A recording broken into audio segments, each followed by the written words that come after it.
On May 1st, 2025, after spending more than 20 years on death row, Jeffrey Glenn Hutchinson was executed by lethal injection in Florida.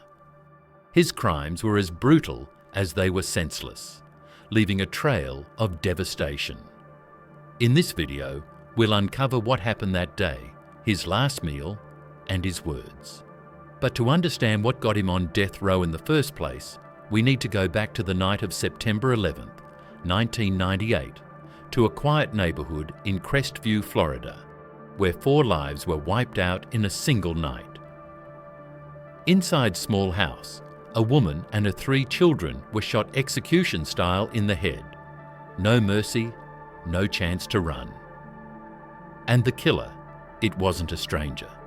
It was someone they knew, trusted, someone who lived under the same roof. The man was Jeffrey Hutchinson, a former Army Ranger who had once fought in the Gulf War. At time, he was living with his girlfriend, Renee Flaherty, and her 3 children, Jeffrey, Amanda, and Logan. From the outside, their home seemed peaceful. Jeffrey and Renee had what looked like a good relationship. He cared about the kids, treated them like they were his own. He played with them, helped raise them, and was a part of their everyday lives. He loved the kids. Renee. At least that's what everyone thought. There weren't obvious red flags and no major fights that friends or family talked about. If something darker was brewing inside Jeffrey, he never let it show. Not until that night.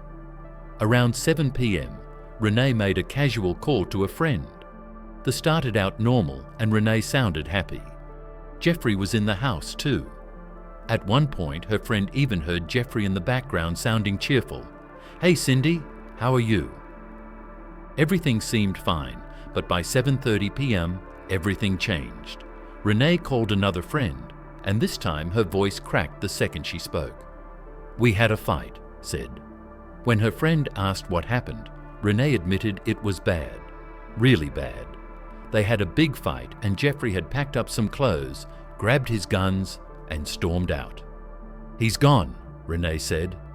She thought it was over. She thought the worst had already passed, but it hadn't. After storming out, Jeffrey didn't go far.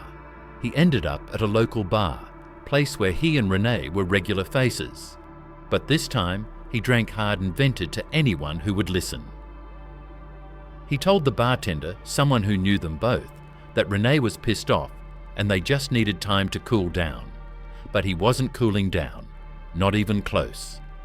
Instead, he got back into his truck, a Mossberg 12-gauge shotgun sitting beside him, and drove home. Less than an hour after storming out, he walked back in and opened fire. Inside that small, quiet house, Jeffrey shot Renee first, once in the head. Then he moved from room to room, hunting down the children he had once tucked into bed. He found Jeffrey first, the oldest at just 9 years old. Jeffrey shot him in the chest, but the boy didn't die right away. So Jeffrey stood over him and fired again, this time a bullet to the head. Amanda, 7 years old, and Logan, only 4, never stood a chance. Each of them was killed with a single shotgun blast, ending their lives in an instant. After it was over, Jeffrey picked up the phone, called 911, and calmly said, "I just shot my family." When officers arrived at the house, they found him sitting in the garage with a phone in his hand, still connected to the 911 operator. He didn't resist. Run. He just stood up and let them take him in. Inside, the horror waited. Renee and her youngest 2, Amanda and Logan, were found together in the bedroom. Jeffrey's body lay in the living room alone. At first, Jeffrey told a strange story. He claimed 2 men wearing ski masks had broken in, killed everyone and ran off. But the evidence told a different story. Police found gunshot residue on Jeffrey's hands. They also found shotgun shells on the kitchen counter, and tissue from Jeffrey's body was found on his leg. There were no signs of forced entry, no evidence anyone else stepping inside that night. Everything pointed to one person, Jeffrey Hutchinson. But who exactly was Jeffrey? He was born on November 6, 1962, and grew up in Florida, a big, noisy house full of brothers and sisters. Life at home wasn't perfect, but it wasn't the kind of place anyone would have called dangerous either. He was diagnosed with ADHD as a kid, but people who knew Jeffrey back then said he had a pretty normal childhood. After high school, he bounced between jobs. He worked as a mechanic for a while, then picked up shifts as a security guard. His bosses didn't complain. He showed up on time, did what was asked, and kept his head down. He was the kind of employee you didn't have to worry about. Then he joined the military.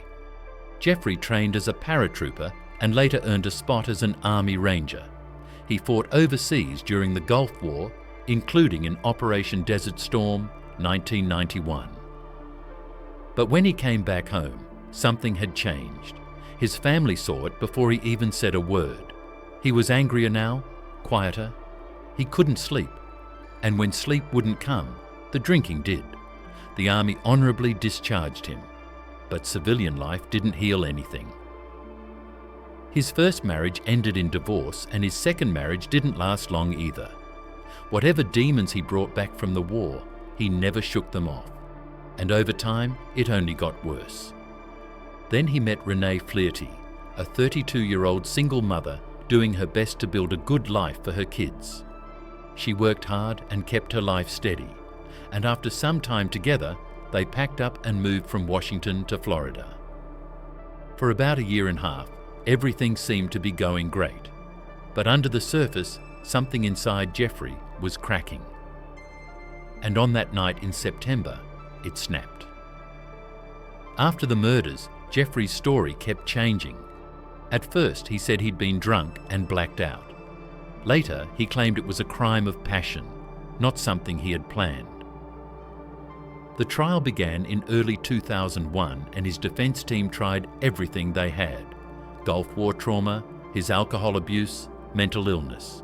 They brought in experts who said Jeffrey was bipolar, that his mind wasn't right, and that he wasn't fully in control when he pulled the trigger. But the jury didn't buy it. The judge later wrote that there had been no correlation between the murders of these victims and the defendant's diagnosis of Gulf War illness. Whatever Jeffrey had been through, it didn't explain what he did to Renee and her children. And after 9 days of testimony, they found him guilty of all 4 murders. At sentencing, the judge gave him life in prison for killing Renee. He said Jeffrey's military service and lack of a criminal record weighed in his favour, at least a little. But when it came to the children, Judge didn't hold back. Because of how young and helpless they were, the punishment had to match the horror. Jeffrey got 3 death sentences, 1 for each child he murdered. He was moved to Florida's death row, where he stayed year after year, appeal. Jeffrey argued that he hadn't gotten a fair trial, that the death penalty was wrong in his case, that mental health hadn't been fully considered. But every court that reviewed his case said the same thing: he deserved to die for what he did. He spent 26 years on death row. Jeffrey's execution was scheduled for May 1st, 2025. For his final meal, he requested salmon, mahi-mahi, asparagus, baked potato, and iced tea. He had 3 visitors that day, including his sister and a spiritual advisor. That evening, he was led into the death chamber and strapped to the gurney. When asked if he had any final words, he said nothing. But as the process began, witnesses saw his lips move, soft, almost inaudible, as if he were talking to himself or whispering a prayer. The state chose lethal injection as the method to execute him.